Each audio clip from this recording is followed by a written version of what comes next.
The alarm bells rang through the bridge of the Galactic Council ship Harmony. Captain Veltar looked at his screens with worry. Something big was coming out of deep space.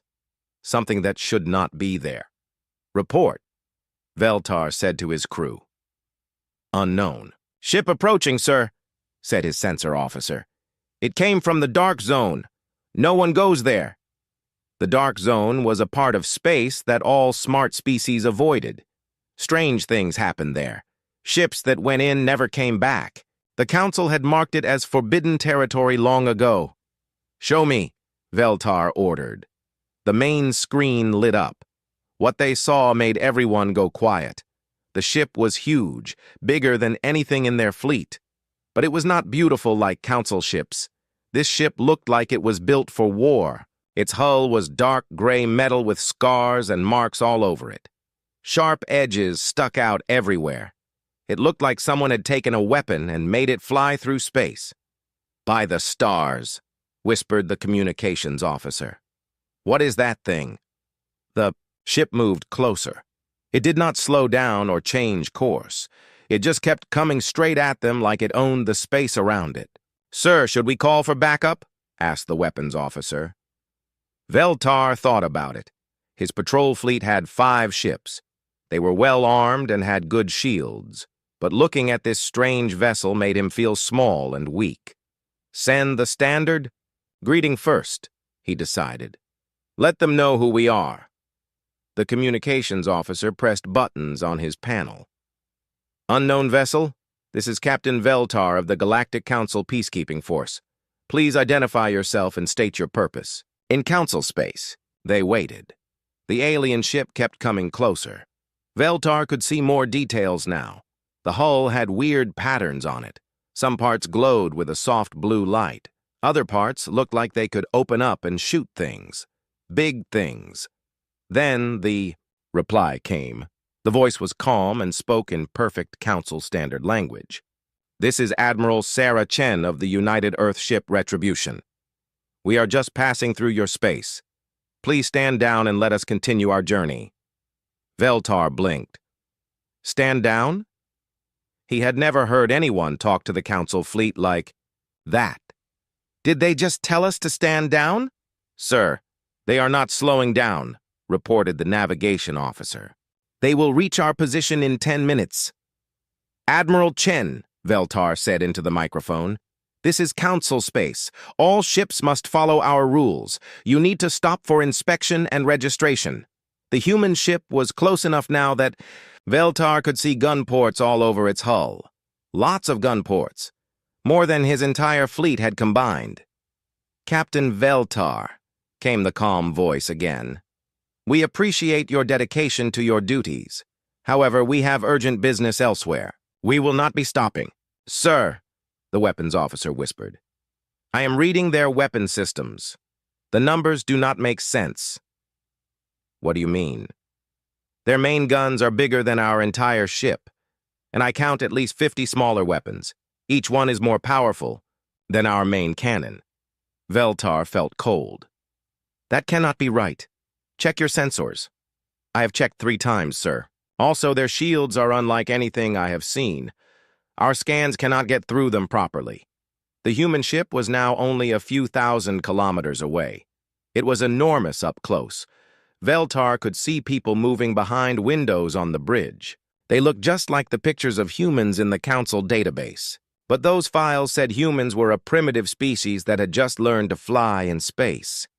"Admiral Chen," Veltar tried again, "our records show that humans are new to space travel. How do you have such advanced technology?" There was a pause. Then Admiral Chen spoke again, and Veltar could hear something like amusement in her voice. "Your records are quite old, Captain.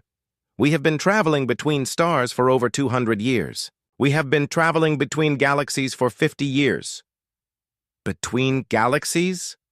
Veltar's science officer gasped. "That is impossible. No one has that technology." "Sir," the sensor officer called out, "the human ship just scanned us. Complete scan. In 2 seconds. Our best scanners need 10 minutes to do what they just did." The human ship was passing them now. It moved smoothly and quietly, like it weighed nothing. But Veltar knew it had to weigh millions of tons. "Admiral Chen," he said, quickly. "Council law requires all new species to register with us. You must come to our capital for proper first contact procedures." "Captain," Admiral Chen replied, "we respect your laws, but we are not a new species to this galaxy. We have been watching the Council for decades. We simply had no reason to make contact until now." "Watching us?" Veltar felt his skin crawl. "For how long?" "Long enough to know that you are good people who keep peace in this region. We appreciate that. It makes this part of space safe for trade and travel." The human ship was moving away now, but it was not moving fast. It was like Admiral Chen was being polite by not showing off their real speed. "Sir," the communications officer said quietly, "I am picking up other signals, very faint ones." "What kind of signals?" "Human signals, sir. There are more ships out there, lots more ships. They are just hiding somehow." Veltar looked at the screen where the retribution was getting smaller, in the distance. "How many ships?" "I cannot tell, sir. The signals appear and disappear, but I think there might be hundreds of them." The bridge went silent. Everyone stared at the screen. "Admiral Chen," Veltar said into the microphone. His voice was not as steady as before. "Are there other human ships in this area?" "Yes, Captain. The Retribution is part of a small patrol group. We have been checking on some old defense platforms in this region." "Defense platforms?" "Ancient human technology, Captain. We built them long ago to watch for dangers from outside the galaxy. They are automated, so no one needs to crew them. We just check on them sometimes to make sure they still work." Veltar looked at his crew. They all had the same expression of shock and fear. "How long have these platforms been here?" he asked. "About 150 years, Captain. Do not worry. They only activate if something truly dangerous approaches. Your Council ships are perfectly safe." The Retribution was now just a small dot on their screens, but Veltar knew that Admiral Chen could still hear every word they said. "Admiral," he said carefully, "what do you consider truly dangerous?" There was another pause. When Admiral Chen spoke again, her voice was serious. "The kind of things that live in the dark spaces between galaxies, Captain. The kind of things that eat planets. The kind of things that your Council has never had to face because we have been dealing with them for you." The communication ended. The human ship jumped to faster-than-light speed and disappeared. Veltar sat in his chair and stared at the empty space where the most powerful ship he had ever seen had just been. His crew waited for orders, but he had no idea what to say. Finally, his communications officer spoke up. "Sir, should we report this to Council Command?" Veltar nodded slowly. "Yes. Tell them we have made first contact with humanity. Tell them everything just changed." 3 days after the first meeting, the Council sent their strongest fleet to find the humans. Admiral Kethvar commanded 12 heavy warships, the pride of the Council military. Each ship carried enough firepower to destroy a small moon. The fleet was the most powerful force the Council had ever assembled. "There," said the censor officer. "The human ship is exactly where Captain Veltar said it would be." Admiral Kethvar looked at the screen. The human ship called Retribution sat motionless in space near a large asteroid field. It looked peaceful, almost harmless from this distance. "Admiral," came a calm voice over the radio, "this is Admiral Chen. We meet again, though I believe you are not Captain Veltar." "I am Admiral Kethvar of the Council Defense Force," Kethvar replied. "Admiral Chen, by order of the Galactic Council, you and your crew will come with us to the capital world for proper first contact procedures." "I appreciate the invitation, Admiral, but we must decline. We have work to finish here." Kethvar felt his anger rise. No one had ever refused a direct order from the Council fleet. "Admiral Chen, this is not a request. Council law requires all..." New species to follow our procedures. You will comply or we will use force. There was a pause. Then Admiral Chen spoke again, and her voice sounded almost sad. Admiral, I really do not want to demonstrate why that would be a bad idea. Please reconsider. Form attack formation, Kethvar ordered his fleet. Surround the human ship. The 12 Council warships spread out in a perfect circle around the Retribution. Each ship pointed its weapons at the human vessel. It was the standard formation used to capture dangerous criminals. Admiral Chen, Kethvar announced. You are surrounded. Surrender now, or face the consequences. Admiral, Chen replied. Before you do something you will regret. Let me show you something. The Retribution turned slowly until it faced the largest asteroid in the nearby field. The asteroid was huge, almost the size of a small moon. Its surface was covered with ice and rock. That asteroid is approximately 1,000 kilometers across, Admiral Chen said. Please observe. Something opened on the front of the human ship. It was small, just a tiny port that glowed with blue light. Main cannon charging, Chen announced, like she was giving a lesson to children. Targeting solution locked. Firing. Beam of pure energy shot out from the human ship. It was not the red or green energy that Council weapons used. This beam was white-hot and so bright it hurt to look at. The beam hit the asteroid dead center.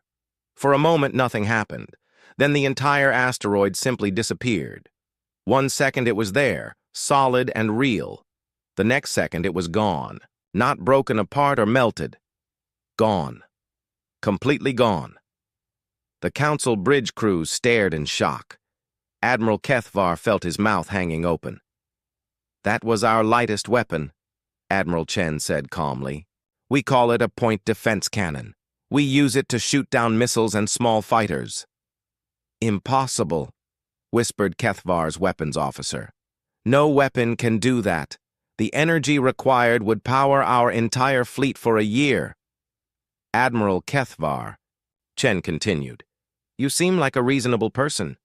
Perhaps we can discuss this peacefully. But Kethvar was not ready to give up.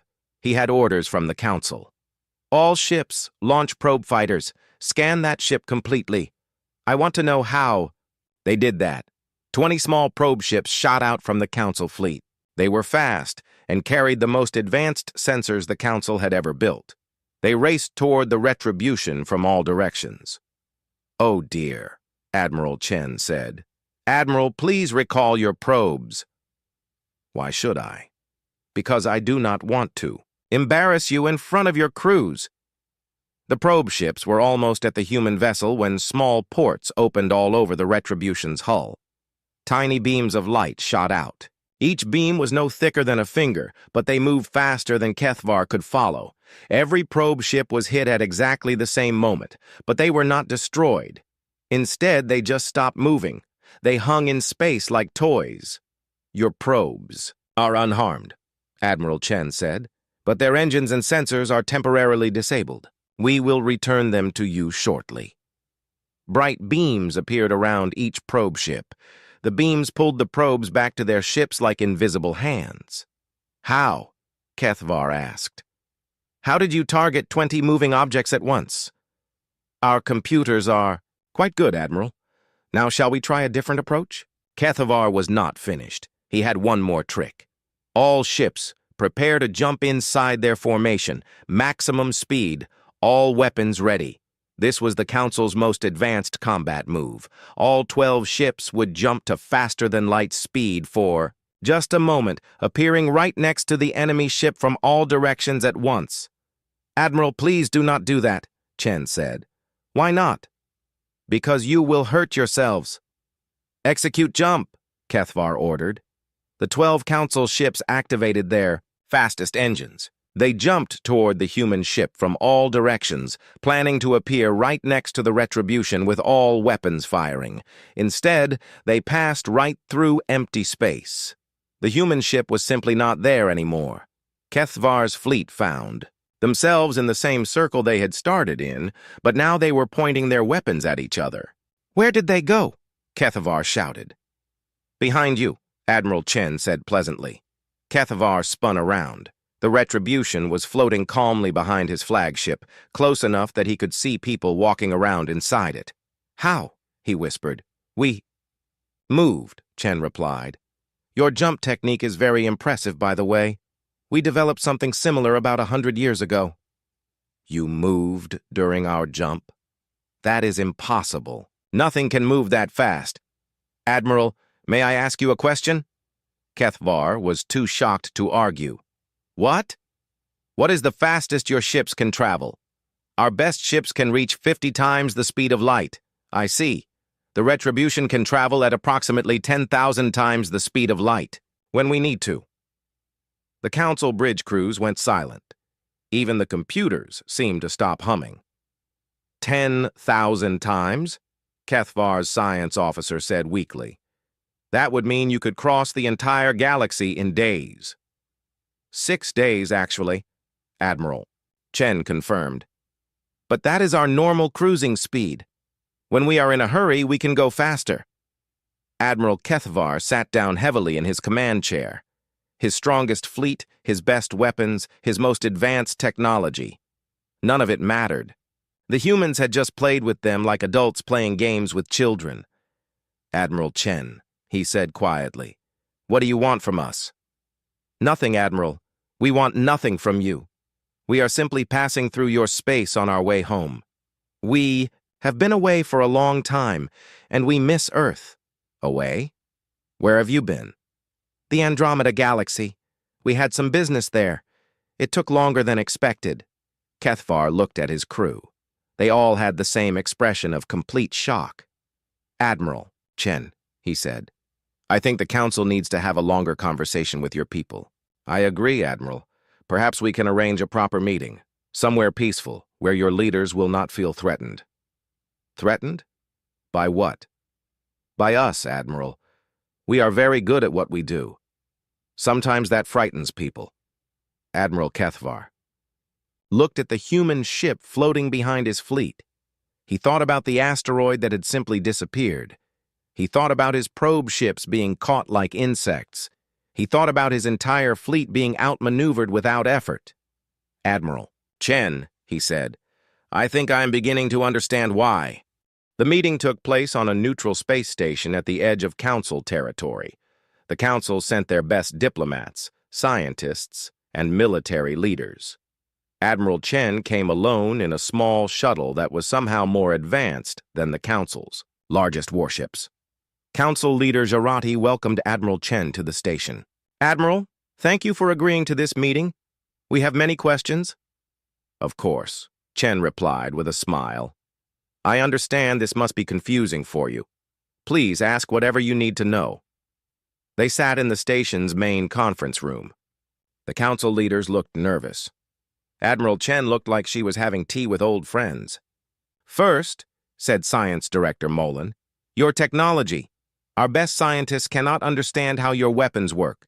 They seem to ignore the basic laws of physics. Admiral Chen nodded. Your scientists are very smart, but they have had the luxury of developing in a peaceful galaxy. When survival is not urgent, you can take time to follow the rules. When something is trying to kill you, you learn to bend the rules. What do you mean? Asked Military Commander Zeldar. Tell me, Commander, what is the greatest threat your species has ever faced? Zeldar thought for a moment. We had a civil war about 300 years ago. It lasted 20 years and was quite devastating. Admiral Chen was quiet for a long time. Then she spoke softly. 20 years. I see. May I tell you about humanity's history? The Council leaders nodded eagerly. Humans have been fighting for survival since we first stood upright on our home planet. We fought wild animals, diseases, ice ages, and each other. When we finally reached space, we thought the fighting would end. We were wrong. Admiral Chen touched a small device on her wrist. The room's walls lit up with images of space battles, exploding planets, and enormous alien ships. 50 years after we left Earth, We met the Devourers. They were a machine race from outside our galaxy. They ate entire worlds, turning them into raw materials for more machines. They had already consumed 12 galaxies before they found us. The council leaders stared at the images with horror. "How did you survive?" whispered Jarati. "We learned to fight better than anything else in the universe. We had to. The Devourers destroyed our first colonies, killed billions of our people. So we adapted. We built stronger ships, better weapons, smarter computers. We turned our entire species into a military force." The images changed to show human ships attacking the strange machine vessels. The battles were fierce and terrible. "The war lasted 130 years, Chen continued. "We finally won, but barely. We destroyed the Devourers completely. We had to. They would never stop trying to eat everything." "You destroyed an entire species?" asked Molan, shocked. "They were not alive in the way you understand life. They were pure hunger given form. Destroying them was like curing a disease." The images changed again. Now they showed human ships facing different enemies. Some looked like giant insects. Others were balls of living energy. Some were so strange that the council leaders could not understand what they were looking at. After the Devourers came the hive swarms. After them the Shadow Collective, then the Star Eaters. Each enemy was worse than the last. Each time we had to become stronger to survive. Admiral Chen paused the images. "In the past 200 years, humanity has fought 17 major wars against threats from outside our galaxy. We have faced enemies that could destroy suns, enemies that could control minds across light years, enemies that existed in dimensions we could barely comprehend." "How many humans died in these wars?" asked Zeldar quietly. "Billions. Sometimes tens of billions. We lost entire worlds. Once, we lost an entire solar system to something we called the Void Bringers. 3 billion people simply ceased to exist." The room was silent. The council leaders could not imagine such loss. "But we kept fighting," Chen said, "because we learned something important. In this universe, you are either strong enough to protect what you love, or you lose everything. There is no middle ground." "Is that why your technology is so advanced?" asked Molan. "Because of these wars?" "Yes. Every weapon, every shield, every system on our ships was created to solve a specific problem. Usually, that problem was something trying to kill us all." Admiral Chen showed them more images. These showed human cities on dozens of different worlds, all protected by massive defense systems. "We have fought things that could crack planets in half. So we learned to build ships that could take that much damage and keep fighting. We fought enemies that could appear anywhere instantly. So we learned to move faster than anything else in the universe. We fought creatures that could not be killed by normal weapons, so we learned to unmake matter itself." "The asteroid," Jarati said suddenly, "you did not destroy it. You unmade it." "Correct. We converted its matter directly into energy and dispersed it safely. It is actually a very gentle process. We used the same technology to clear debris from shipping lanes." The council leaders looked at each other with growing alarm. "Admiral," Zeldar said carefully, "if your people are so powerful, why have you never contacted us before?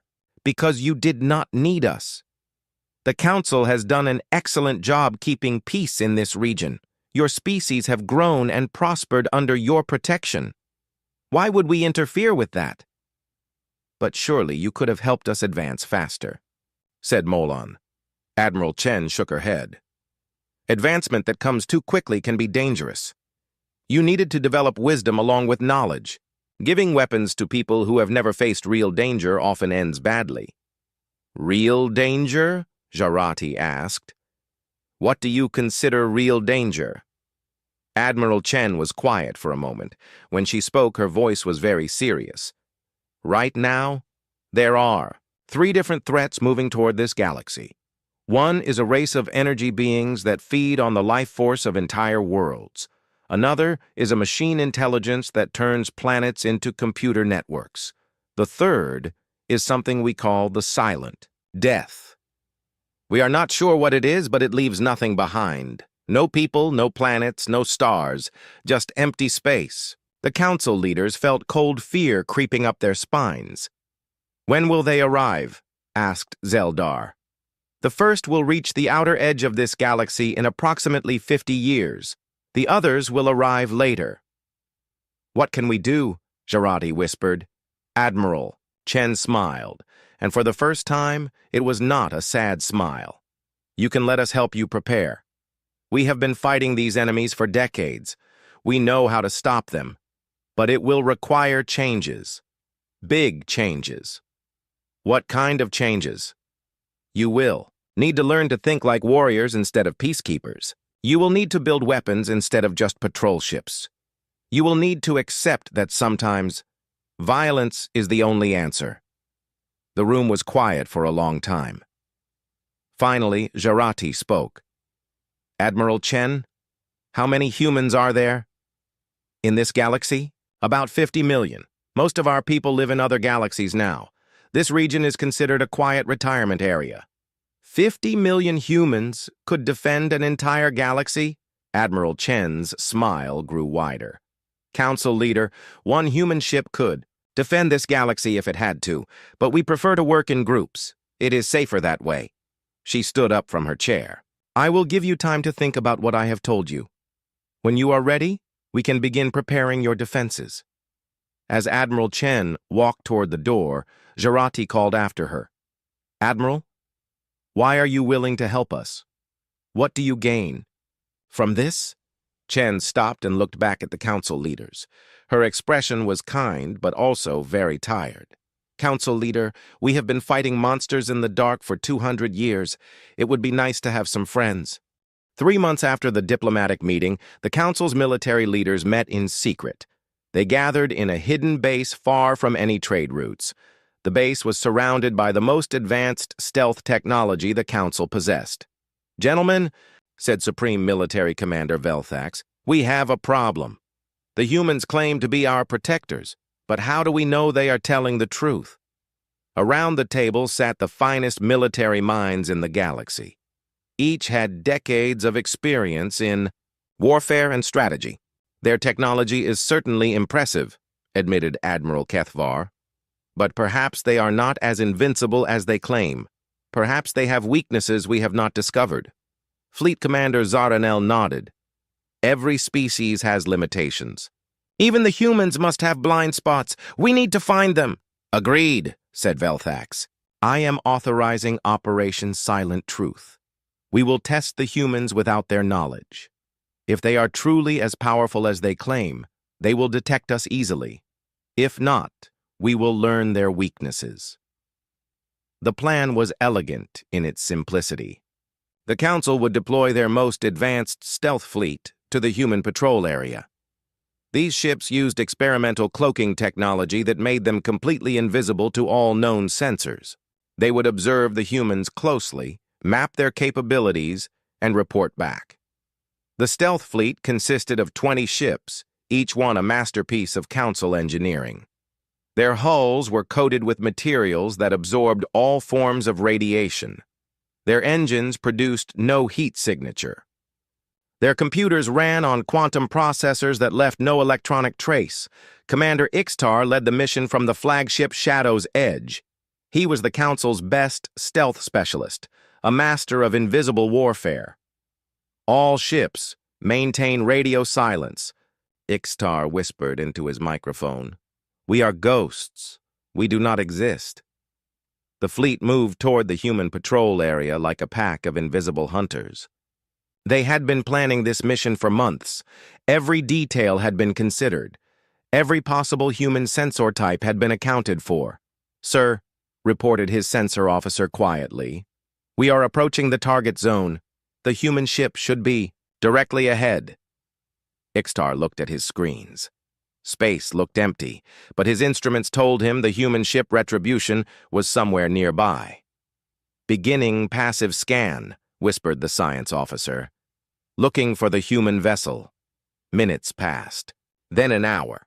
The stealth fleet searched the area carefully, but they could not find the human ship anywhere. "Sir," said the navigation officer, "are we certain this is the correct location?" "Check the coordinates again," Ixtar ordered. Before the navigation officer could respond, a new voice filled the bridge. It was calm, polite, and terrifyingly familiar. "Good morning, Commander Ixtar. This is Admiral Chen. I hope you are having a pleasant day." Ixtar felt his blood turn to ice. "How?" he whispered. "Oh, we noticed you about 6 hours ago, Admiral." Chen replied cheerfully. "You entered our sensor range when you were still 3-star systems away. Quite impressive stealth technology, by the way. It might have worked against enemies from your own galaxy." "Sir," his sensor officer said in a shaking voice, "I am detecting the human ship. It is directly above us, distance 50 meters. Ixtar looked up through the bridge windows. There was nothing there, just empty space. "You cannot see us because we are using a different type of stealth system," Admiral Chen explained. "Yours bends light and absorbs energy. Ours shifts us, slightly out of phase with normal space. We are here, but not quite in the same dimension as you." "Impossible," Ixtar breathed. "Commander, I am afraid I have some bad news. Your stealth fleet was detected the moment you left your secret base. We have been tracking all 20 ships since then." Ixtar's communications officer was frantically checking his equipment. "Sir, our stealth systems are still working perfectly. We should be completely invisible." "To your own technology, yes," Admiral Chen agreed. "But we developed our sensors to track enemies that exist partially outside normal reality. Your ships show up quite clearly on our screens." "What do you want?" Ixtar asked. "Well, Commander, that depends on you. You can continue this test of yours, or we can have a more productive conversation." Ixtar looked around his bridge. His crew was staring at him with wide eyes. They had been completely outmatched without even knowing the human ship was there. "You said you detected us 6 hours ago. What have you been doing all this time?" "Watching, learning. Your fleet coordination is quite good. Your stealth approach was well planned. Your crews are disciplined and professional. You were studying us? Of course. When someone tries to sneak up on you, it is wise to understand their capabilities before you respond." "And what is your response?" Ixtar asked. "Dreading the answer. That depends, Commander. Are you here to attack us or just to gather information?" Ixtar considered lying, but something told him it would be pointless. "Information only. The Council wanted to understand your true capabilities." "I see. Well, in the interest of good relations, let me give you some information to take back to your leaders." The space around Ixtar's ship suddenly filled with light. Hundreds of human vessels appeared from nowhere, surrounding the stealth fleet completely. Some were as large as space stations. Others were sleek fighters that darted between the larger ships like insects. "This is Battle Group 7, Admiral Chen announced. "One of our smaller patrol forces. We have 43 similar groups scattered throughout this galaxy." Ixtar could barely speak. 43 groups, each this size? Actually, most are larger. Battle Group 7 is considered a light reconnaissance force. The human ships were not pointing weapons at the Council fleet. They just sat there calmly, like they were having a peaceful meeting. "Commander, Admiral E." Chen continued, "I am going to share some technical specifications with you. Please record them carefully." Data began flowing into the stealth ship's computers. Ixtar watched the numbers with growing horror. The humans were showing them exactly how outmatched they were. "Your stealth technology operates by manipulating electromagnetic fields," Admiral Chen explained. "Very clever.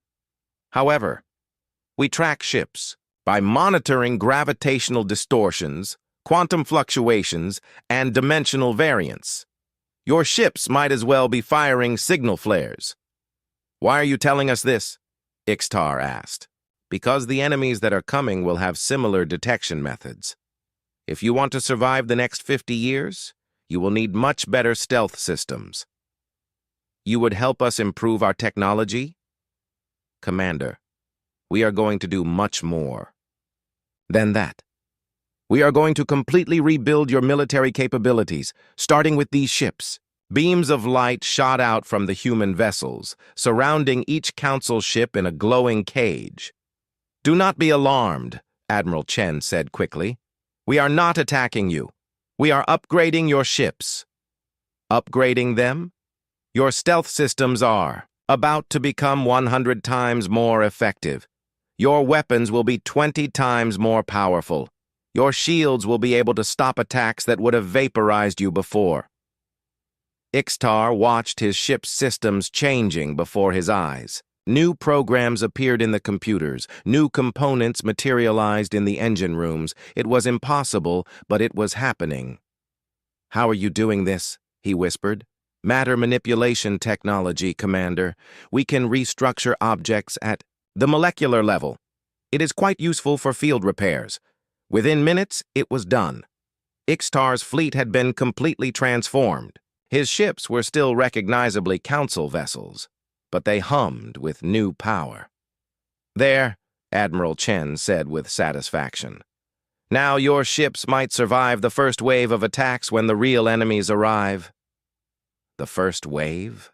Ixtar asked weakly. Commander, the forces that are coming have been destroying galaxies for millions of years. They will not be impressed by pretty stealth technology, but with these upgrades, you might last long enough for us to help you. The human fleet began to fade away, disappearing back into whatever dimension they had come from. Commander Ixtar, Admiral Chen said as her ship prepared to leave, please give my regards to Supreme Commander Velthax. Tell him that his test was quite educational. You knew this was a test from the beginning? Commander, we knew about Operation Silent Truth before your own crews did. We read the mission briefings when they were still in your computers. Ixtar felt dizzy. You hacked our most secure systems? We did not hack anything. Your computers asked our computers for permission to plan a mission against us. Our computers said yes, because it seemed like a learning opportunity for everyone. Our computers asked your computers? All artificial intelligences like to talk to each other, Commander. It is only polite. The last human ship vanished, leaving the Council fleet alone in space, but they were no longer the same ships that had started the mission. Sir, his science officer said in an awed voice, our sensors are picking up things I have never seen before. It is like we can see the entire galaxy at once. Ixtar looked at his transformed fleet and realized something important. The humans had not just upgraded their ships. They had sent a message to the Council leadership. The message was simple. We could have destroyed you at any moment, but instead, we made you stronger. Please trust us. All ships, Ixtar said into his communicator, set course for home. We have a report to make. As the upgraded stealth fleet jumped back toward Council space, Ixtar wondered if the Council leaders would understand what had really 6 months had passed since first contact with the humans. The galaxy was a very different place now. Council leader Jarati stood in the new Strategic Defense Center on the capital world. Through the massive windows, she could see the orbital defense platforms that had been built around the planet. Each platform was the size of a small moon and bristled with weapons that could destroy entire fleets. The 7th Fleet reports successful completion of their training exercises, announced Admiral Kethwar. He looked different now, more confident. The new human-designed uniform made him seem taller and stronger. How did they perform? Jarati asked. Better than we ever dreamed possible. Ships that once took hours to destroy a single asteroid can now eliminate entire asteroid fields in minutes. Our pilots are adapting well to the new fighter designs. Jarati nodded. It still felt strange to talk about destroying things so easily.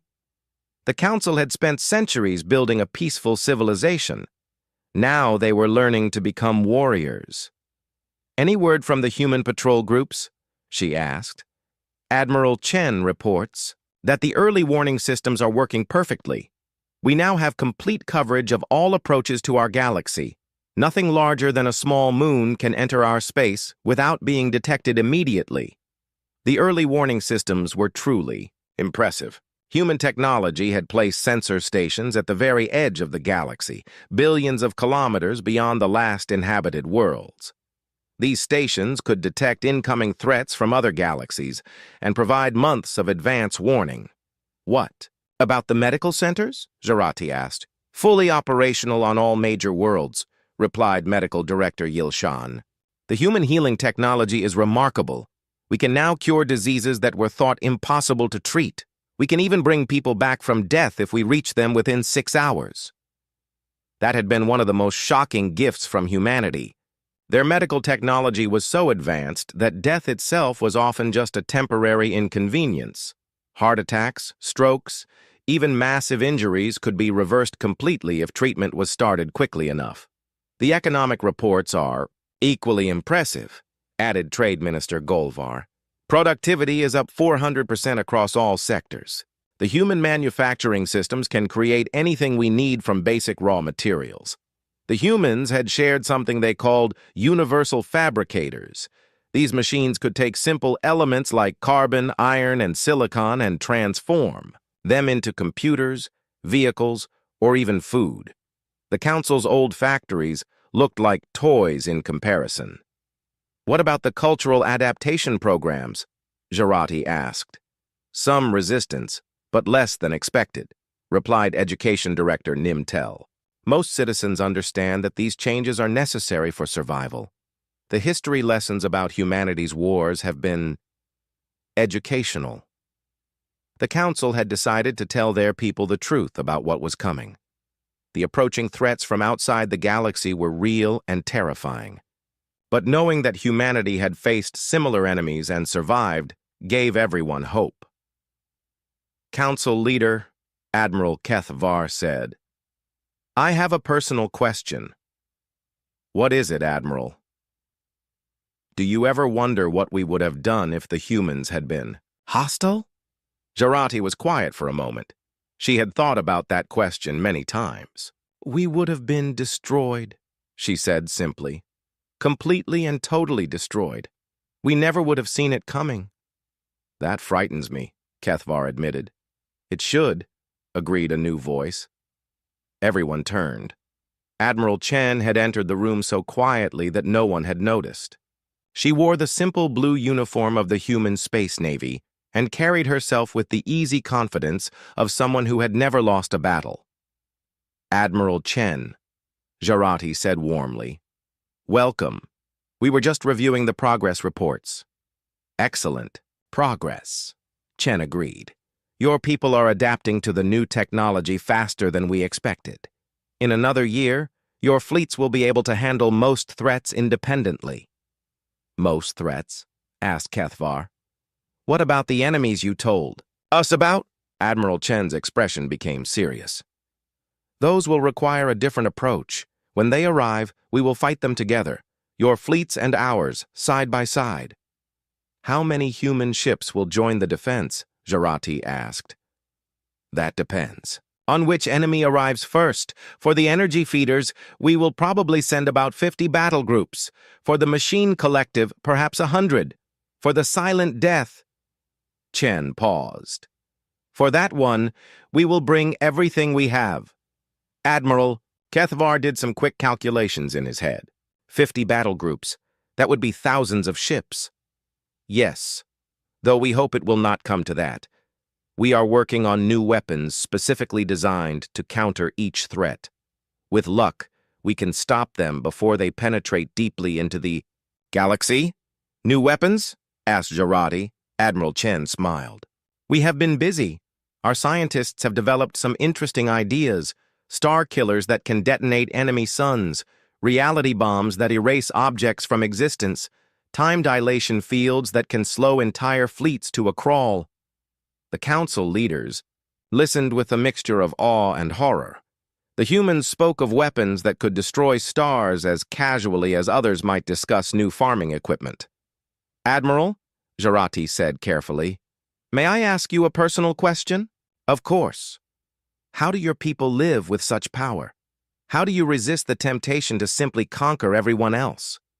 Admiral Chen was quiet for a long time. When she spoke, her voice was soft and sad. Council leader, we learned long ago that power without purpose leads to emptiness. We could conquer this galaxy in a matter of days. We could rule over every species, control every world. But what would be the point? I do not understand. Conquest is easy. Building something worth protecting is hard. Your council has created something beautiful here, dozens of species living together in peace, sharing knowledge and culture. Why would we want to destroy that? Admiral Chen walked to the window and looked out at the orbital platforms. Besides, she added, we are tired of fighting. We have been at war for so long that most of our people have never known peace. This galaxy represents something we thought we had lost forever. What is that? Asked Jurati. Hope. The possibility that our children might live in a universe where they do not have to fight just to survive. The room was quiet. Everyone understood what Admiral Chen meant. The humans were not conquerors. They were guardians who had been fighting alone for too long. Admiral, Jurati said, what happens after we defeat these approaching enemies? What comes next? Admiral Chen turned back to face the council leaders. For the first time since they had met her, she looked truly happy. Then we teach you everything. We know. We share all our technology, all our knowledge. We help you build ships that can travel between galaxies as easily as you now travel between star systems. And then? Then you join us in protecting other galaxies. There are so many civilizations out there that need help, so many species that are facing the same threats we have learned to defeat. Admiral Kethvar leaned forward. You want us to become guardians like you? Not like us, Chen corrected. Better than us. We learned to fight because we had no choice. You will learn to fight because you choose to protect others. That is a much nobler purpose. Jurati felt a warm feeling spreading through her chest. The future that Admiral Chen described was frightening and dangerous, but also full of possibility. One more question, Admiral, she said. You mentioned that this galaxy is considered a quiet retirement area for humans. What do the more dangerous regions look like? Admiral Chen's smile became mysterious. Perhaps someday I will show you. There are galaxies where entire star systems have been converted into weapons, places where the laws of physics work differently because we needed them to. Regions of space where we have built things that would seem like magic to your current understanding. How many galaxies do humans control? Asked Trade Minister Golvar. Control is the wrong word, Chen replied. We protect 17 galaxies, directly. We maintain defensive agreements with 43 others. We have exploration teams in over 100 galaxies that have not yet developed intelligent life. The council leaders stared at her in amazement. Admiral, Jurati said weakly, just how large is human civilization? Admiral Chen looked out the window again, toward the stars that filled the night sky. Large enough, council leader. Large enough to keep the darkness at bay, no matter how far it spreads. As Admiral Chen prepared to leave, Jurati called after her one last time. Admiral, thank you. For everything. For protecting us. For sharing your knowledge. For giving us hope. Chen stopped at the door and looked back with a gentle smile. Council leader, 50 years from now, when your ships are flying alongside ours to protect some distant galaxy, you can thank us then. Right now, just focus on becoming the guardians this universe needs. After Admiral Chen left, the council, leaders sat in silence for a long time. Finally, Jurati spoke. Gentlemen, I believe we have work to do. Outside the windows, the orbital defense platforms continued their silent watch over the galaxy. But now they were not just protecting one collection of worlds. They were protecting the future. The sky turned dark at noon, not from clouds or an eclipse, but from the massive ships that appeared without warning. They blocked the sun over every major city on Earth. People stopped in the streets, looking up with fear and wonder. Captain Samantha Carter was in the middle of a training exercise when the call came.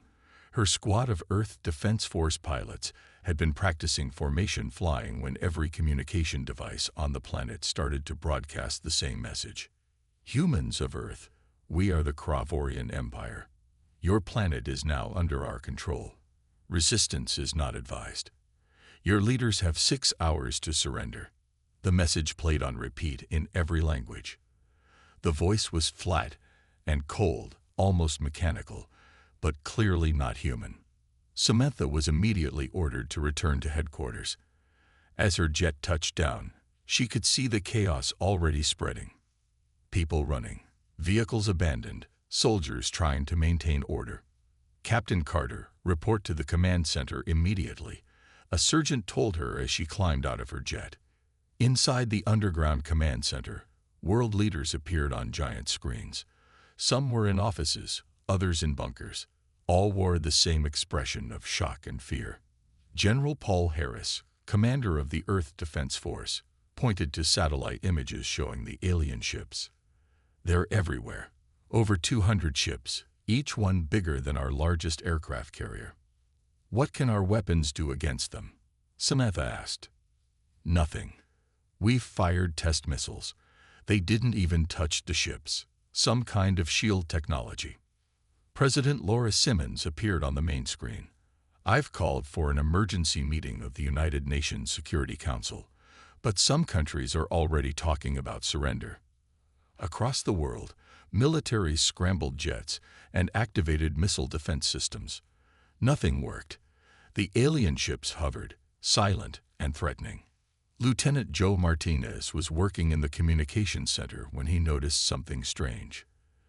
The aliens are using our own satellites to broadcast their message, he told his superior. They've hacked our network, but there's a pattern to it. Like they don't fully understand our technology. In Washington, the Pentagon became the center of Earth's defense planning. Scientists, military leaders, and government officials gathered to assess the situation. Dr. Alan Wright, a physicist with military clearance, studied the readings from the alien ships. Their technology is advanced, but not magical. They use some kind of energy field we haven't developed yet. But all energy has rules. 3 hours after the aliens appeared, a small scout ship crashed in a remote area of Arizona. The military secured the site before the aliens could recover it. Dr. Wright led the team examining the crashed ship. This is our only advantage, he said as they carefully entered the damaged vessel. We need to learn everything we can. The aliens inside were dead. They had blue-gray skin, were taller than humans, with 4 arms and large dark eyes. Their bodies were being transported to a secure facility for study. Meanwhile, at the United Nations, emergency talks were underway. Some nations wanted to fight. Others thought surrender was the only option to avoid destruction. Captain Carter was selected to join a small team of military representatives to potentially communicate with the aliens. You're level-headed under pressure, Captain, General Harris told her. We need that now more than ever. As the 6-hour deadline approached, Lieutenant Martinez made a discovery. The aliens' communication system has gaps. They're using our satellites but don't understand how our encryption works. There's a way to send messages they can't detect. President Simmons stood before the cameras, addressing the world. Today, we face the greatest challenge in human history. These visitors demand our surrender. They expect us to give up without a fight. She paused, her expression resolute. They don't know humanity very well. In orbit, Grand Admiral Zex Vore of the Kravorian Empire watched the humans with contempt. Every species they had encountered before had surrendered immediately. This would be no different. Their primitive weapons couldn't touch his ships. Their surrender was inevitable. He had no idea what was coming. The world held its breath as the 6-hour deadline passed. The alien ships remained motionless above the cities. Then a new message boomed across every screen and speaker. Your time for easy surrender has ended. You now have 72 hours to lay down all weapons and accept Kravorian rule. If you refuse, we will begin cleansing your major population centers. In the underground command center, President Simmons met with her military advisors. "We need options," she said. "I will not surrender Earth without a fight." Captain Samantha Carter studied the maps showing alien positions. They're confident, maybe too confident. They position their ships over cities rather than military bases. They don't see us as a threat. General Harris nodded. That might be our only advantage. Lieutenant Joe Martinez worked day and night with his team of communication specialists. They had discovered a way to send messages the aliens couldn't detect. "It's like they never developed certain radio frequencies," he explained. "They use advanced quantum communications, but they're blind to some older technologies." Dr. Alan Wright made rapid progress studying the crashed alien ship. His team worked in shifts, never stopping. "Their shields are incredible," he told Carter when she visited the secret facility. "But they need massive energy. And energy can be disrupted. Around the world, panic spread. Some people fled cities. Others stockpiled food and water. Religious groups declared the end times had arrived. Riots broke out in some areas as people fought over supplies. In other places, people came together. Neighbors helped each other. Communities organized. Humanity showed both its worst and its best. Military leaders from around the world joined secure video calls, using Martinez's hidden communication channels. Old enemies put aside differences to face the new threat. "We can't win a direct fight," said the Russian general. "Then we don't fight directly," Carter suggested. She outlined a plan based on guerrilla warfare. "We make them come down from their ships. We fight on our terms, not theirs." Colonel Frank Daniels, a veteran of urban combat, expanded on the idea. "We know our cities, our terrain. If they want Earth, they'll have to take it building by building, street by street." Major Kate Wilson volunteered to lead a dangerous mission. "We need to get aboard one of their ships, learn more about them, maybe find a way to communicate. It's practically suicide," Harris warned. "Then I'll need volunteers only," Wilson replied. The president addressed the United Nations again. Representatives from every nation attended, either in person or virtually. "We have been given an ultimatum," she said. "Surrender or face destruction. I ask each nation to decide for itself, but America will not bow to threats." One by one, most nations joined in refusing surrender. A few smaller countries, fearing complete destruction, announced they would accept alien rule. In orbit, Grand Admiral HFY watched the humans with growing irritation. He had conquered 12 worlds before Earth. None had resisted for long. These humans were surprisingly stubborn. "Prepare the demonstration," he ordered his subordinates. "Target their military installation in the desert. Show them our power." The aliens fired their first weapon. A beam of intense energy struck a remote military base in Nevada. In seconds, everything within a mile was vaporized. The message was clear: surrender or die. But the attack had an unexpected effect. Rather than causing more fear, it united humans in anger. Dr. Wright studied the energy readings from the attack. "Now we know what we're dealing with," he said, already calculating how to counter it. Martinez intercepted communications between alien ships. "They're arguing," he told Carter. "Some of them wanted to target a city. Others think humans will be useful workers if kept alive." As the 72-hour deadline approached, humans didn't wait passively. Special Forces units moved into position near alien ships.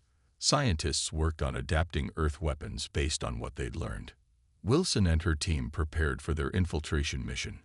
They studied the aliens' patrol patterns, looking for any weakness. In his command ship, HFY prepared to order the cleansing of Earth's first major city. He was certain that once the humans saw a city destroyed, the rest would surrender immediately.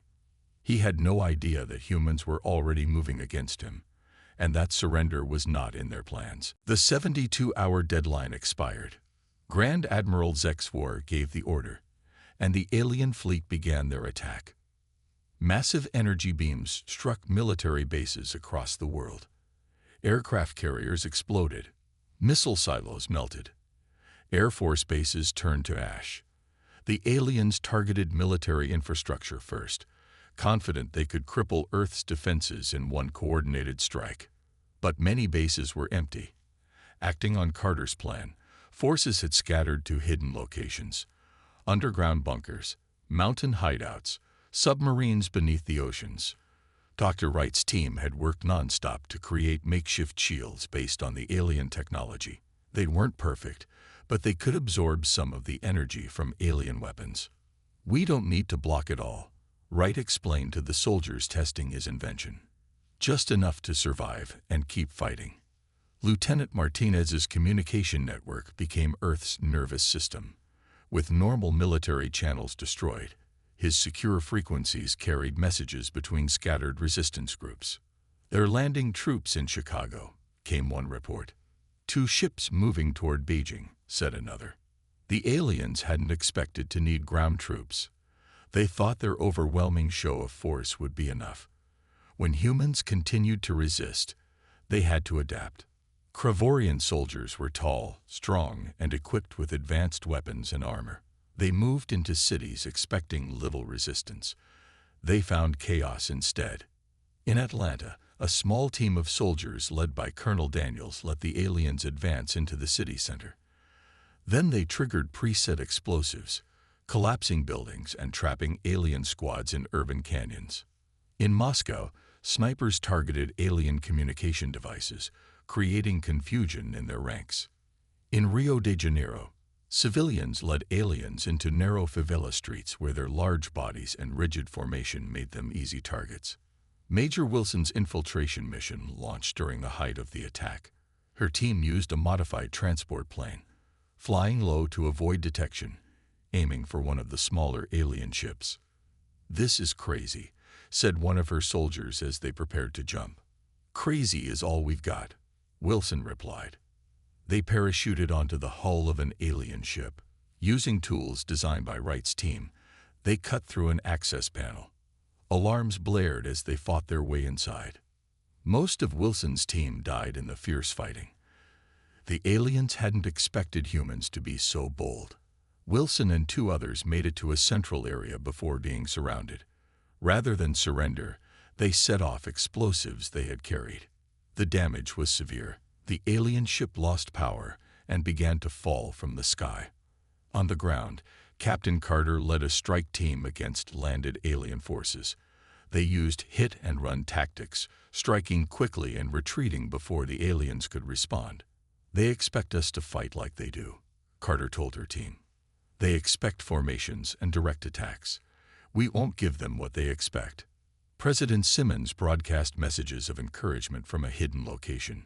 "Each hour we resist is an hour they didn't think possible.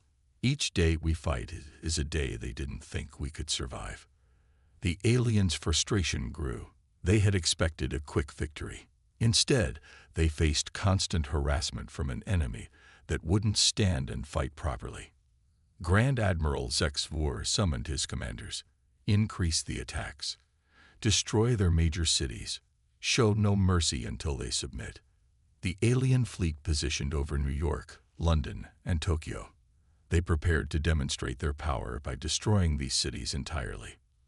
But as they charged their weapons, something unexpected happened. Multiple alien ships suddenly lost power. Their shields flickered and failed. Dr. Wright had discovered a way to disrupt their energy systems using Earth's own power grids, modified to create specific electromagnetic pulses. For the first time, Earth's conventional weapons could reach the alien ships. Missiles streaked upward from hidden launchers. Several alien vessels, suddenly vulnerable, exploded in spectacular fireballs. The first day of battle ended with devastating losses for humanity. Cities burning, millions dead, but also with something the aliens never expected: 7 of their ships destroyed, and humans still fighting. In his command ship, HFY stared at the reports with disbelief. No species had ever managed to destroy Kravorian ships before. These humans were proving more troublesome than he had imagined. 3 months passed. The world had changed. Major cities were under alien control. The Kravorians had established bases, and begun to extract Earth's resources. They ruled with brutal force, killing any humans who resisted. But they did not control Earth. Not really. Captain Samantha Carter now led the largest resistance network on the planet. From a hidden base deep in the Rocky Mountains, she coordinated attacks across North America. They control the cities, but we control everything else, she told her officers during a strategy meeting. They can't be everywhere at once. The resistance used old mines, underwater facilities, and remote wilderness areas as bases. They moved constantly, never staying in one place long enough for the aliens to find them. Lieutenant Martinez had expanded his communication system. He used old radio equipment, Morse code, and even trained messenger birds to carry information between resistance groups. The aliens monitored digital signals, but these ancient methods confused them. Sometimes the old ways work best, Martinez said as he trained new recruits to use the systems. Dr. Wright had made incredible progress with alien technology. His team had created weapons that could penetrate alien armor and portable shields that could block alien scanners. Their technology is still better, he admitted, but we're catching up faster than they expected. The aliens had assumed Major Wilson and her team died in the ship they damaged. They were wrong. Wilson had survived, though badly injured. After months of recovery, she now moved among the aliens, gathering intelligence. Her face was scared from burns, but this helped her blend in among the injured human workers the aliens had enslaved. They don't look at us, she reported through Martinez's network. They don't think we're worth noticing unless we cause trouble. This arrogance was the aliens' greatest weakness. They saw humans as primitive and defeated. They didn't realize that every human worker in their bases was watching, learning, and reporting back to the resistance. Across the world, humans adapted to life under occupation. Some pretended to collaborate while secretly helping the resistance. Others fled to remote areas where the aliens rarely ventured. Communities formed, sharing resources and protecting each other. Children were taught in hidden schools. Doctors treated the injured in secret clinics. Farmers grew food in concealed gardens, sharing with resistance fighters. Grand Admiral HFY grew increasingly frustrated. His reports to the Kravorian Empire had promised a quick victory and plentiful resources from Earth. Instead, the occupation was costing more than it was producing. These humans are like insects, he complained to his commanders. Crush them in one place. They appear in another. The resistance wasn't just fighting. They were learning. Each alien patrol captured provided new information. Each piece of technology stolen helped Wright develop better countermeasures. Colonel Daniels now trained resistance fighters around the world via Martinez's network. The aliens fight like machines, he explained. They'd follow patterns. Once you see the pattern, you can disrupt it. President Simmons continued to broadcast messages of hope, though no one knew her exact location. This is not a war for territory, she reminded people. This is a war for survival, for the future of humanity. We will not lose. In alien-controlled New York, Wilson discovered something important. The Kravorians were building a massive weapon in what had been Central Park. Her notes and sketches traveled through the resistance network until they reached Carter.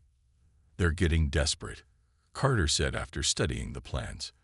This weapon could destroy entire continents. They wouldn't build it unless they felt threatened. The knowledge that the aliens felt threatened spread through the resistance. It gave people hope. Humanity wasn't winning yet, but they weren't losing either. In his command ship, HFY received word of another supply convoy attacked, another outpost destroyed. He smashed his fist into a display screen. Find their bases, he ordered. Find their leaders. I want Carter and Simmons captured or dead within one rotation. But the humans remained elusive, striking from shadows, disappearing before the aliens could respond. The Kravorians had expected submission. Instead, they got defiance, and the defiance was growing stronger every day. Major Wilson risked everything to send her latest message. She had discovered a critical secret about the Kravorians. They can't breathe our air for long periods, her message read. They use filters in their suits. Without them, Earth's oxygen levels are toxic to them over time. This information reached Dr. Wright at his hidden laboratory. He immediately began work on a new weapon. "We don't need to kill them," he explained to Captain Carter. "We just need to damage their breathing systems."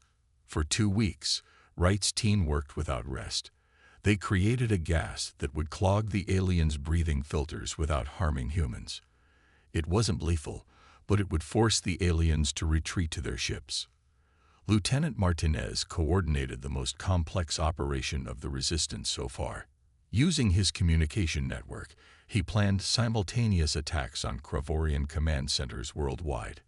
"Everyone has to move at exactly the same time," he told the regional commanders. "If they have warning, it won't work." Carter traveled between hidden bases, personally briefing key resistance leaders. "This is our chance to push them back," she said. "Not just a single victory, but a turning point." Colonel Daniels trained special teams to deploy Wright's gas. "Get in, release the gas, get out," he instructed. "Don't stay to fight." That's not the mission. Around the world, resistance fighters prepared. They memorized maps of alien facilities. They practiced their timing. They checked their equipment again and again. President Simmons addressed the resistance the night before the operation. "Tomorrow we show the Kravorians that Earth will never surrender, that humans will never accept slavery. That defiance is in our nature." The global strike began at dawn. In over 50 locations, human fighters infiltrated alien command centers. Some posed as workers. Others used stealth technology developed from alien shields. They planted Wright's gas canisters in ventilation systems. In New York, Wilson led the most dangerous mission herself. The Central Command facility was heavily guarded. She had spent months gaining the aliens' trust as a seemingly broken human worker. Now she used that trust to get past security. When the gas released, chaos erupted. Kravorian soldiers gasped and clutched at their breathing masks. Many collapsed. Others frantically tried to reach sealed areas. Martinez's communication team hacked into the alien network, broadcasting false orders and adding to the confusion. For the first time, the resistance captured alien officers alive. They also secured vital technology and information from command terminals. Most importantly, they captured parts of the weapon the aliens were building in New York. Wright's team quickly transported these components to their lab. The coordinated attack succeeded beyond all expectations. The aliens were forced to retreat to their ships to breathe safely. For a brief time, many ground facilities were back in human hands. Grand Admiral HFY was furious. He had been in orbit during the attack and returned to find his ground forces in disarray. "How did they know about our breathing systems?" he demanded. "How did they coordinate this?" He suspected a spy in his ranks but couldn't identify who. The truth, that a human was gathering intelligence from within, was too unbelievable for him to consider. Back at the Resistance headquarters, Carter reviewed the results of the operation. "We've pushed them back temporarily," she told her officers, "but their main fleet is still in orbit. They'll regroup and return." Wright examined the weapon components from New York. "This is more advanced than anything we've seen before," he said. "But now I understand how it works. We can build defenses against it." President Simmons met with Carter and the other resistance leaders.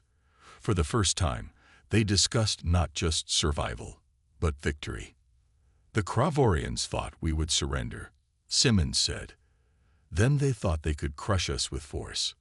Now they're learning what humans do when backed into a corner. We fight harder." In his command ship, HFY made a decision.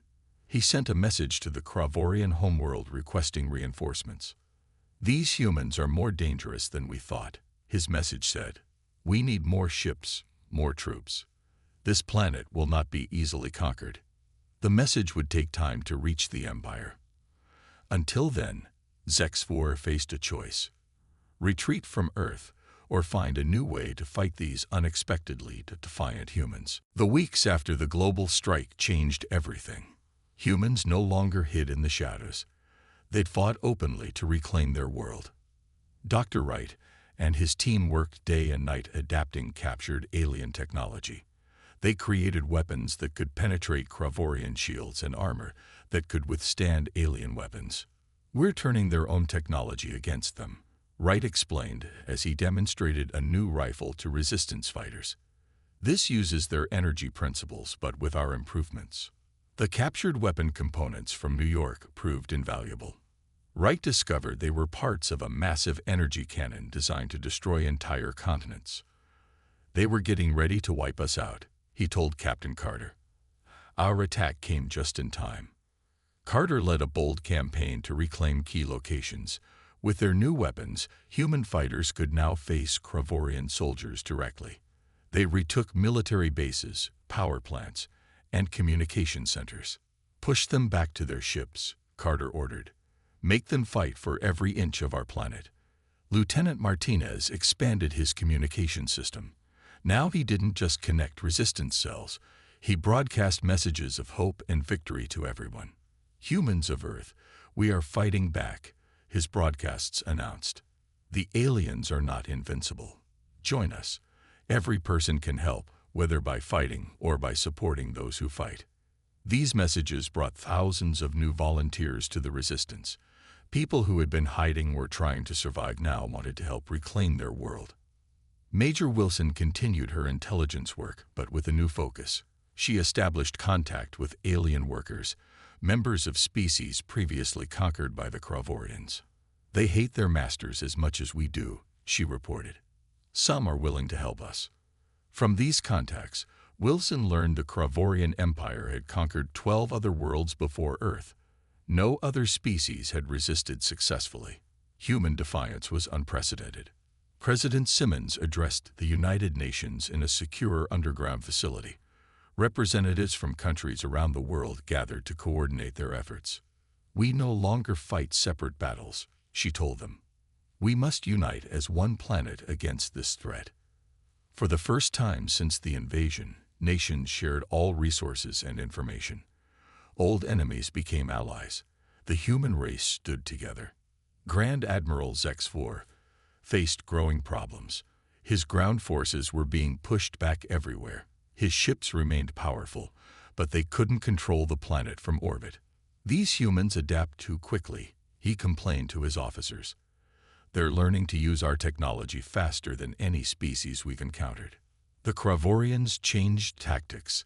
Instead of trying to occupy Earth, they began destroying infrastructure from orbit.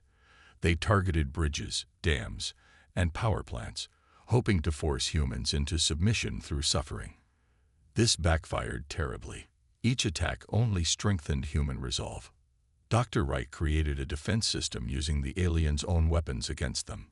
When Kravorian ships fired energy beams at Earth targets, Wright's devices absorbed and redirected the energy back at the ships. The first time this happened, an alien destroyer was hit by its own weapon. The ship exploded spectacularly above Chicago. Martinez broadcast the video worldwide. Cheers erupted from resistance fighters everywhere. Carter organized a coordinated offensive to reclaim occupied territories. Human forces moved simultaneously across continents, using the new weapons and tactics developed over months of fighting. For the first time, the Kravorians were forced to retreat not just temporarily but permanently from several regions. President Simmons spoke to the world again after these victories. "Today marks the beginning of Earth's liberation," she said. "The invaders thought we would surrender. Instead, we have taught them the true meaning of defiance." In orbit, Grand Admiral Zexfor faced the unthinkable: defeat. His reinforcement request had been sent, but it would take time for help to arrive.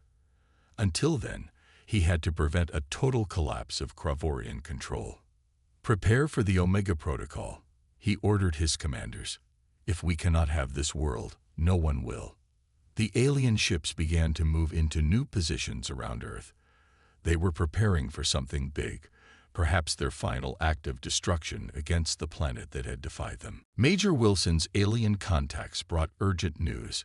Grand Admiral Zexfor had called for massive reinforcements from the Kravorian Empire. A fleet 10 times larger than the original invasion force was on its way to Earth. "They'll be here in 3 days," Wilson reported to the resistance leadership. "The Admiral plans to destroy Earth rather than accept defeat." The news spread quickly through Martinez's communication network. After months of victories, humans now faced their greatest challenge. President Simmons called an emergency meeting of global leaders. "We've pushed them back on the ground, but we can't stop their ships in space," she said. "If their reinforcements arrive, we lose everything." Dr. Wright stepped forward with a radical idea. "We need to take the fight to orbit," he said. "I've completed work on a weapon that can disable their ships from a distance." He showed them diagrams of what he called a pulse cannon.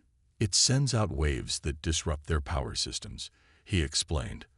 "But we need to get it close enough to their command ship." Captain Carter developed a daring strategy. "We can't match their space technology," she admitted, "but we can use what we have in unexpected ways." Her plan required the largest joint operation in human history. Every country would contribute resources and people. There would be no second chance if they failed. Colonel Daniels began training a special operations team for the most dangerous mission yet. "We're going after HFY himself," he told the volunteers. No one had to be told the risks. Everyone knew this might be a one-way mission. Lieutenant Martinez established contact with other species previously conquered by the Cravorians. "Earth is fighting back," his messages said. "Join us. Freedom is possible." Responses came from across the galaxy. Other enslaved worlds watched Earth's resistance with hope. Some promised to rise up if Earth showed the way. For 3 days, humans worked without rest. They retrofitted aircraft with alien technology. They built Wright's pulse cannon in multiple locations around the world. They prepared for what might be their final stand. The Cravorian reinforcement fleet appeared right on schedule.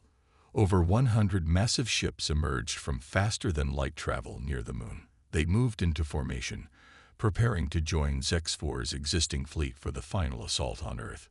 But humans struck first. Wright's pulse cannons fired simultaneously from dozens of locations. The energy waves hit the alien ships, causing their systems to flicker and fail. Modified fighter jets launched from hidden bases worldwide. They carried weapons designed specifically to target Cravorian ships' vulnerable points, identified by months of studying the aliens' technology. The space battle was visible from Earth's surface. Streaks of light and massive explosions lit up the night sky as human ingenuity confronted alien technology. Wilson led a team including representatives from other conquered species aboard a captured Cravorian shuttle. They approached the command ship using stolen access codes. "The Grand Admiral doesn't expect an attack from inside his own fleet," Wilson told her team. "That's our advantage." Carter coordinated the ground assault on remaining alien bases. With most Cravorian attention focused upward, humans reclaimed city after city. In orbit, HFY watched in disbelief as his reinforcement fleet took heavy damage before it could even join the battle. Human weapons shouldn't have been effective against Cravorian ships. Yet they were. "Impossible," he muttered as another destroyer exploded. "They were primitive just months ago." The battle reached its peak when Wilson's team boarded the command ship. Fighting through surprised guards, they reached the central control room, where HFY directed the Cravorian forces. "Surrender," Wilson demanded, her weapon pointed at the Grand Admiral. HFY looked at the human with forearmed contempt. "Cravorians do not surrender," he said, reaching for a control panel. Wilson fired first. The Grand Admiral fell, wounded but alive. "Then you'll learn something new today," Wilson said, "just like we did." With their leader captured and their ships disabled, the Cravorian attack faltered. For the first time in the Empire's history, its mighty fleet faced defeat. On Earth, people watched the battle in the sky with hope and fear. Everything depended on what happened next. With Grand Admiral HFY captured, Major Wilson forced him to order all Cravorian ships to stand down. The alien commander did so reluctantly, his pride shattered by defeat. "I do not understand," he said as Wilson's team secured the command ship. No species has ever resisted us successfully. How did you do this? You expected surrender, Wilson replied simply. Humans don't surrender. We adapt. We fight. We unite against threats. On Earth, people celebrated as alien ships stopped their attacks. After months of occupation and battle, victory seemed possible for the first time. Captain Carter led teams to secure the remaining Kravorian ground bases. Without support from orbit, alien soldiers quickly surrendered. They had never expected to fight without their technological advantage. Dr. Wright's pulse cannon proved devastatingly effective against the reinforcement fleet. Over half the alien ships were disabled before they could even join the battle. Their technology is still more advanced, Wright admitted during a briefing. But they never expected anyone to understand it well enough to counter it. Lieutenant Martinez broadcast news of the victory worldwide. His message reached hidden communities and occupied territories, bringing hope to those still under alien control.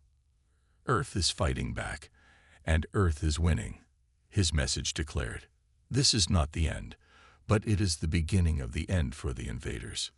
3 days after HFY's capture, something unexpected happened. Ships began arriving in Earth orbit, but not Kravorian warships. These were vessels from other worlds conquered by the Empire. They received our messages, Martins explained excitedly. When they heard we were fighting back successfully, they rose up too. Representatives from these worlds requested permission to land and meet with Earth's leaders. President Simmons welcomed them at a secure facility in Switzerland. The visitors were diverse. Some resembled humans while others were wildly different. But all shared the experience of Kravorian conquest, and all had been inspired by Earth's defiance. We watched as you fought when no one else dared, said a delegate from a world called Nebulon. You have shown the galaxy that the Empire can be defeated. Carter organized a council where Earth's military leaders could meet with fighters from other worlds. They shared tactics, technology, and information about Kravorian weaknesses. Together, we can ensure they never threaten any of our worlds again, Carter told the assembled representatives. Wilson interrogated HFY, learning crucial information about the Empire's structure and vulnerabilities. The Grand Admiral's arrogance faded as he realized the full extent of his failure. The Empire will send more ships, he warned. You cannot defy them forever. We don't need to defy them forever, Wilson replied. Just long enough for others to join us. Martinez established a communication network between Earth and the other liberated worlds. For the first time, humanity joined a galactic community.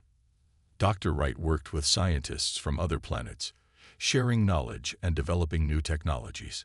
We're advancing faster together than any of us could alone, he noted. President Simmons addressed the world 1 year after the invasion began. Behind her stood representatives from a dozen alien worlds, all former victims of the Kravorian Empire, now allies of Earth.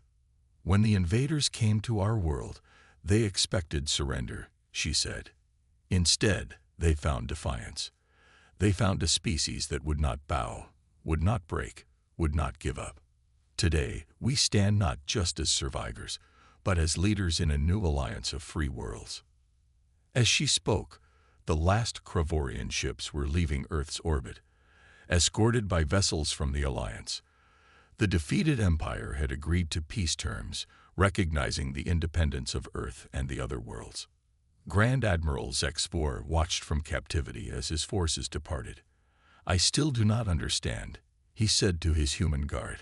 Why didn't you surrender when you had no chance of victory? The guard smiled. Because that's not what humans do. We were teaching the stars a lesson in defiance. And across the galaxy, other worlds were learning that lesson too.